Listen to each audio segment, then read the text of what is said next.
this talk talks about pre-operative weight loss, but really this talk is for anyone out there who has already got a busy clinical practice that's low carb.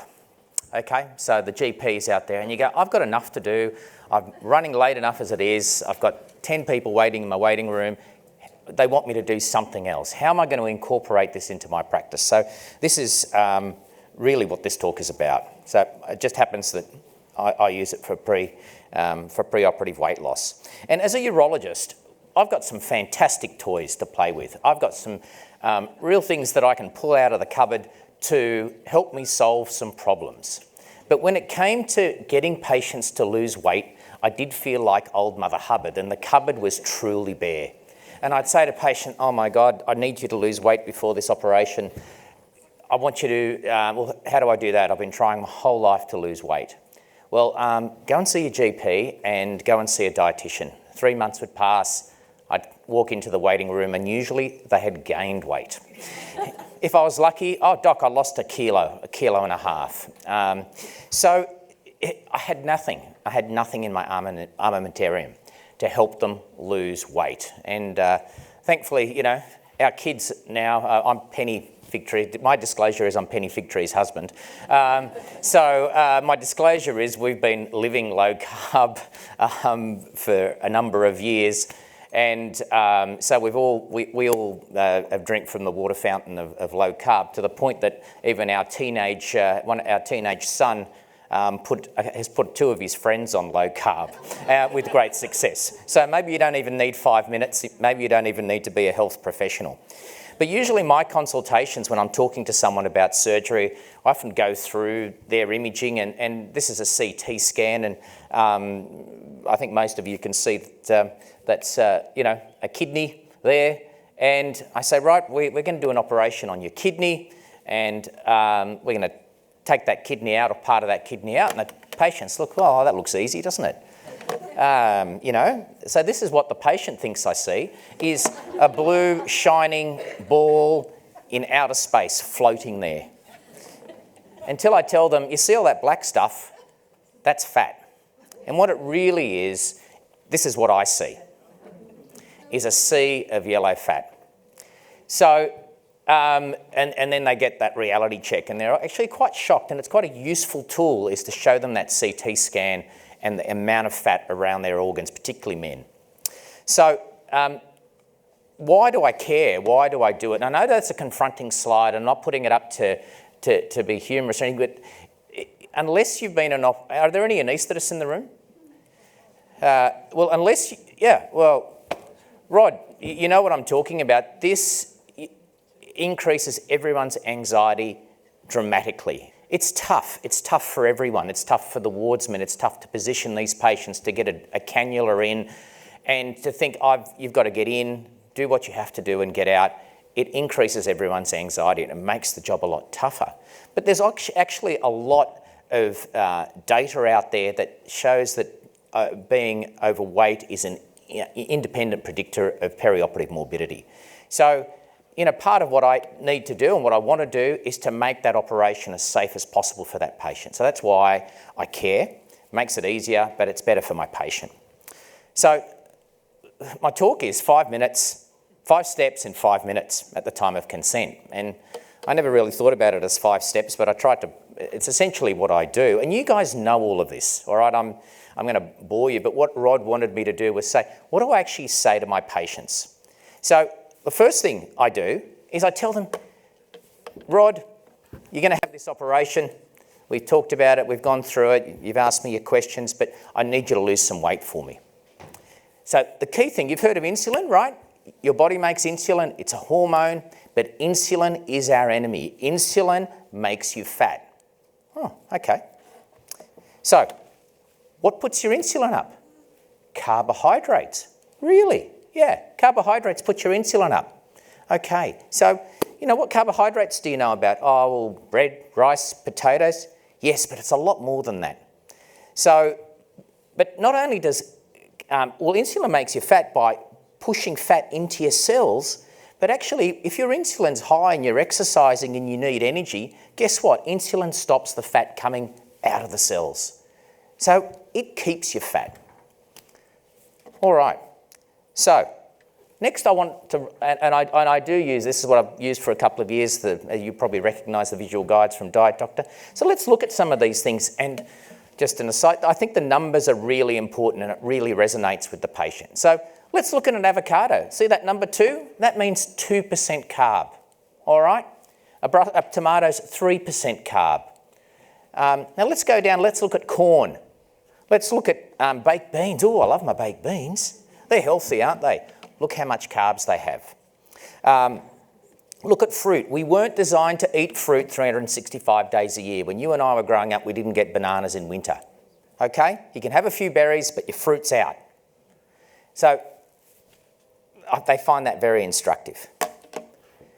Only eat when you are hungry. Okay? Only eat when you're hungry. Don't eat just because it's breakfast time. Don't eat because it's lunchtime. If you're hungry, eat. If you're not, don't eat. You're going to love this diet because the beauty of this diet is you won't be hungry. And what you'll probably find is that you'll miss a meal a day. You're going to miss breakfast. You're going to miss lunch because you don't feel like it. Only eat when you're hungry. And then it's dispelling the myths. Okay? There are lots of things we've been taught. Breakfast is the most important meal. Rubbish. Small meals frequently. Rubbish. I want you to eat full fat. Full fat, yes, full fat, not low fat. And I always make special mention, you know those Weet-Bix and oats that you have for breakfast? They're out. Most people think they're the healthiest thing in the world, but I have oats for breakfast, Doc. That's really healthy, isn't it? No, it's out. Weet-Bix, oats, I make special mention of, and fruit. The next thing I give them is a goal, okay? And if you're not, sorry, Rod's left the consultation. So, Rod, the other thing I want you to know is if you're not losing a kilogram a week, I want you to ring me. You're doing something wrong. You're not losing a kilo a week, you're doing something wrong. And Mrs. Taylor, if you're not losing 3/4 of a kilo a week, you're doing something wrong. So give them that goal. And if they're not, who do I send them to? I send them to see Penny. I see them to see a specialist who can help them. And that's it. And that's my consultation. And, you know, if I get a bit of time or I'm feeling generous, I might give them a few extras like drink lots of water and put lots of salt. Salt, yes, lots of salt on your food in the first few weeks. If you're on blood pressure meds, watch out, you could fall over, your blood pressure's going to drop. And if we have extra time, I might even tell them about how to read a label and look at the carbohydrate content, grams per 100 grams. And that's it. That's all I tell them. And I'm sure my 13-year-old son gave his friends at school less than that. So who don't I see? Well, the really sick ones, or the patients who are insulin dependent, SGL2, sulfonylureas, you know, or if they've got someone in the household with those issues. I don't have time for that. I don't have the skills and I don't have the time. So they go and see Penny. They go and see a low-carb physician. So that's easy. It's the low-hanging fruit. And they're out the door. I give them these handouts. I tell them about the website, and that's it. Done. How long did I take? Was that a bit longer? 8 minutes, 46 seconds. 8 minutes. Is this from the beginning or just the beginning of the explanation? Okay. So we prospectively enrolled these patients. We thought it'd be interesting to see whether this worked or not. And this is a presentation at the Royal Australasian College of Society annual surgical meeting last year that my registrar presented. And it was our little pilot study, and we had 37 patients who essentially lost 9.5 kilos weight, mean weight loss. And when we did all the calculations, it was about a kilogram a week. All right, that's where that number and that benchmark that I give patients come from, about a kilogram a week. And it's really useful because there are a number of times where patients aren't losing that and they ring me up and we're not losing the weight. What do? Go and see Penny. They go and see Penny and they're doing something wrong, like drinking low carb, wine at night but drinking a whole bottle, or or they can't get rid of the cravings and she gives them Ozempic and next thing you know they're losing weight. So the benchmark is really important. Currently the study, we've got over 100 patients in the study, and basically if you do the diet, you lose weight. It works. You all know that. Everyone in this room knows that. And there's a very low number who say, I won't do this, I'm not interested in doing this, I can't do it. And But they're pretty limiting because cancer's a big motivator. And about 10% we found can't do it. You know, they can't stop the cravings, or they're doing something wrong. And, you know, again, I refer them on, and most of them are salvaged. And interesting, people ask me, well, what if you've got a patient who needs urgent surgery? And I thought I pulled out all the ones that we had who had surgery within 4 weeks, and that's not a lot. There were about 10 of them. But it was really interesting that they had the most rapid weight loss. They got down to about 2 kilos a week. So, you know, again, I had a patient who needed relatively urgent surgery. I thought, gee, I'd like you to lose some weight, but this is going to be a waste of time. You know, he lost 9 kilos in 3 weeks, and loved it, and wasn't hungry, and felt fantastic. So it works. It works, and it works quickly. So preoperative weight loss, and I am talking about the easier patients, okay? I know, where's Lucy? Is Lucy here? Here's Lucy, yes, we had a chat at dinner last night. And it's not devaluing the complexity of the work that you do and the patients that really need the support, but as we talked about the low-hanging fruit, preoperative weight loss is relatively easy to do. They get rapid results. And I accept that cancer and surgery are big motivators, and it really is the instigator, the catalyst for a lot of these patients to start this. And you can incorporate into a busy surgical practice.